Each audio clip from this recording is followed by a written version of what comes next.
എല്ലാവർക്കും നമസ്കാരം. പുതിയൊരു വീഡിയോയിലേക്ക് സ്വാഗതം. ഈ വീഡിയോയിൽ നമ്മൾക്ക് പഞ്ചഭൂത തത്വങ്ങളും രാശികളുമായിട്ട് ബന്ധപ്പെടുത്തിയിട്ട് കുറച്ച് കാര്യങ്ങൾ പഠിക്കാം. ശേഷം ഗ്രഹങ്ങളുടെ ഭൂതതത്വങ്ങളെക്കുറിച്ചും പഠിക്കാം. നമ്മൾക്കറിയാം, പഞ്ചഭൂതങ്ങളെക്കുറിച്ച് നമ്മൾ പഠിച്ചിട്ടുണ്ട്.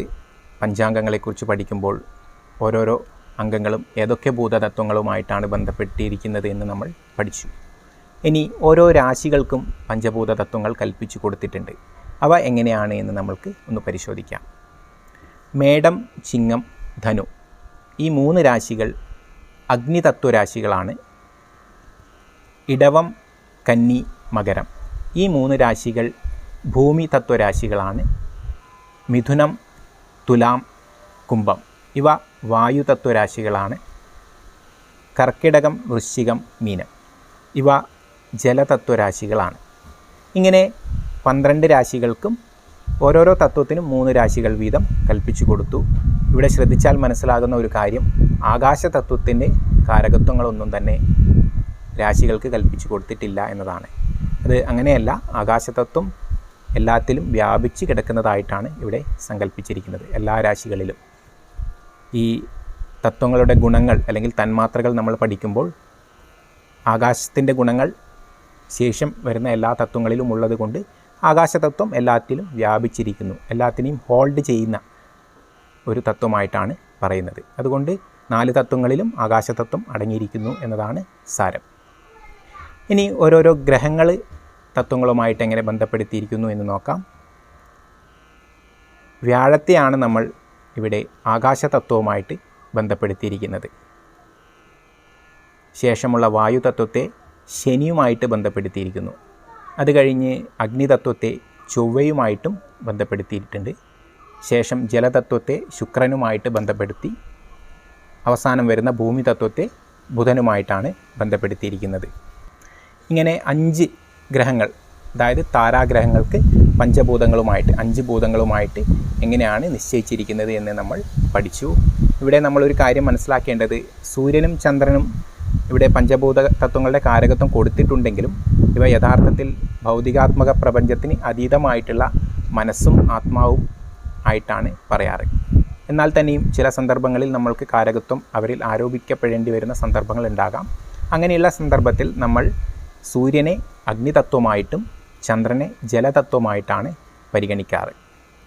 രാഹുകേതുക്കൾക്കും അതുപോലെ തന്നെ രാഹുവിന് വായു തത്വവും കേതുവിന് അഗ്നിതത്വവുമായിട്ടും ബന്ധപ്പെടുത്തിയിട്ട് നമ്മൾ പരിഗണിക്കാറുണ്ട്. രാഹു ശനിക്ക് സമനായിട്ടും ശനിയുടെ തത്വം ഇവിടെ വായു തത്വമാണെന്ന് നമ്മൾ പഠിച്ചു. കേതു ചൊവ്വയ്ക്ക് സമനായിട്ടും ചൊവ്വയുടെ തത്വം അഗ്നിതത്വമായിട്ട് നമ്മൾ പഠിച്ചു പറയാറുണ്ട്. അങ്ങനെ രാഹുവിൻ്റെ തത്വം വായു തത്വവും കേതുവിൻ്റെ തത്വം അഗ്നിതത്വവുമായിട്ട് നമ്മൾ എടുക്കാറുണ്ട്. ഇത്രയുമാണ് നമ്മൾ പഞ്ചഭൂത തത്വങ്ങൾ എങ്ങനെ ഗ്രഹങ്ങളുമായിട്ടും അതുപോലെ രാശികളുമായിട്ടും ബന്ധപ്പെട്ട് വരുന്നത് എന്ന് മനസ്സിലാക്കിയത്. നമ്മൾ ഫലപ്രവചനത്തിൽ പലപ്പോഴും വളരെയധികം ഉപകാരപ്പെടുന്ന ആവശ്യമായിട്ടുള്ള കാര്യമാണ് ഇത്. ഭൂതതത്വങ്ങളെക്കുറിച്ചും അവയുടെ പ്രത്യേകതകളെക്കുറിച്ചൊക്കെ നമുക്ക് വിശദമായിട്ട് അഡ്വാൻസ്ഡ് ആയിട്ടുള്ള ക്ലാസ്സുകളിൽ പഠിക്കാം. ബേസിക് ലെവലിൽ ഇത്രയും കാര്യങ്ങൾ നമ്മൾ മനസ്സിലാക്കി വയ്ക്കുക. ഇനി ഒരു ചെറിയ കാര്യം കൂടി പറഞ്ഞുകൊണ്ട് വീഡിയോ അവസാനിപ്പിക്കാം. നമ്മൾ പലപ്പോഴും ചോദിക്കാറുണ്ട് അല്ലെങ്കിൽ സങ്കല്പിക്കാറുണ്ട്, എന്തുകൊണ്ടാണ് 12 രാശി എന്നുള്ളത്? അതായത് എന്തുകൊണ്ട് 13 അല്ലെങ്കിൽ 11 അല്ല?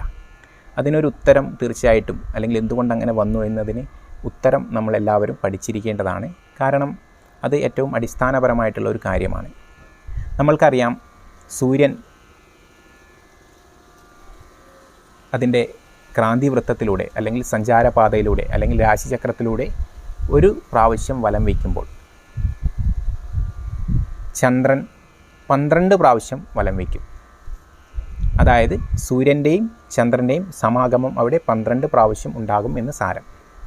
സൂര്യൻ ക്രാന്തിവൃത്തത്തിലൂടെ അല്ലെങ്കിൽ രാശിചക്രത്തിലൂടെ ഒരു തവണ വലം വയ്ക്കുമ്പോൾ ചന്ദ്രൻ 12 തവണ വലം വയ്ക്കുകയാണെങ്കിൽ തീർച്ചയായിട്ടും ഓരോരോ പ്രാവശ്യം ആ ഒരു പ്രദക്ഷിണത്തിൽ 12 പ്രാവശ്യം സൂര്യൻ്റെയും ചന്ദ്രൻ്റെയും സംഗമം അവിടെ ഉണ്ടാകുന്നുണ്ട്. ഈ സൂര്യൻ നമ്മൾ പൊതുവെ പുരുഷനായിട്ടാണ് സങ്കല്പിച്ചിരിക്കുന്നത്.